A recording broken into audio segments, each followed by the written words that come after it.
I've said it before that if anything will cause me to leave this country, it will be irresponsible mining. And let's not take it for granted. The biggest threat to Ghana's economy is irresponsible mining. Explain that. The biggest threat to our very economic survivability is irresponsible mining. And I want to appeal to the president. I know he wants to leave a legacy. That legacy must be linked to restoration of our ecological sustainability. He can't run away from that. Look, I am expecting, going forward, that the world will begin to boycott our gold. Because this is blood gold. This is blood gold. We are talking about green gold. The world is moving more towards sustainability. Of course, I understand that given the stage of our development, we need to balance how the extent to which we move on the path of sustainability, green economy, energy transition, and all of that. But this is not a good balance.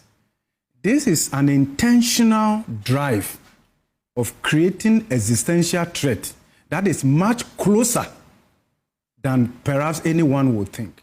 And it is not out of proportion when people are concerned. Because you know something, the economy can never exist outside the environment. In fact, there's a reason why if you look at the Sustainable Development Goals, everything is linked to sustainability. Whether you look at it from poverty reduction, narrowing inequality, and all of that. In fact, there is a reason why, for a long time, when we talk about peace, they are associated with marketing, 7 Ps, 5 Ps. But we talk about peace in development now because the understanding is that development must meet the 5 Ps. What are the 5 Ps? It must preserve the planet Earth. So any growth process that does not substantially preserve our planet Earth is not sustainable. And the drive is that we should be moving away from environmentally destructive growth model to a more sustainable one. How do you achieve that? You achieve that by developing innovative, generative ideas that leverages on your finite natural resources to a more sustainable growth. But we are not doing that. This government that we have called a settings government certainly doesn't have the gravitas to be able to hold this particular canker. And they are sitting on using the Galamsey activities in opposition to get governance, and they are virtually turning their back on us. You've asked very critical questions, and you've also asked that they have been able to do 1 or 2 things. And you've talked about how the IGP is constantly relating and reporting as to how activities are being done, how they are invading communities and sites. Samson, you agree with me that this is not the first time that our security forces have been able to go to the forest reserves, the site, Galamsey sites, to clamp them down. This is not the first time that we have banned equipments in the field. This is not the first time that a citizen of Ghana, in fact, the #1 citizen of Ghana, in the person of His Excellency Nana Adu Twum, had put his own presidency on the line. So I think that these things that they are doing are things that has happened. What is stopping them from having the state of emergency? He has the power. Nobody has taken the power away from President Mahama to have a state of emergency, to ensure that what he had promised the good people of Ghana is what he actually going to carry out. The public's natural expectation will be that you will rather be agreeing with them why they should not be declaring a state of emergency, because you know the reasons why it should not be declared. When it was called on, it was demanded, Akufo-Addo refused. And the person that called for it saw that it was necessary. So God being so good, he has given him the mandate. The person decides not to do it.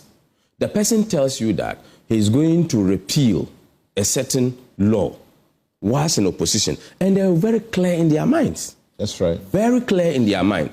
You see, His Excellency, the current president, did not come by default. He has become a president before. You know that he has traveled all that line. He has been an MP. Some say he has been an assemblyman, which I cannot confirm. if that is true, from assemblyman to an MP, a deputy minister, vice president, president, former president, and now president. So he's very clear in his mind.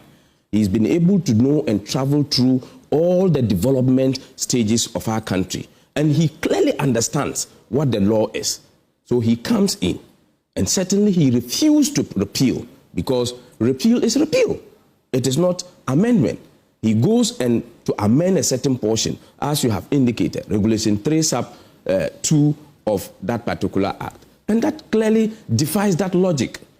Why are you not doing what you told the people of Ghana? You promised them. They gave you the opportunity. You use it to win political power. And you come in and you have to fold your arms.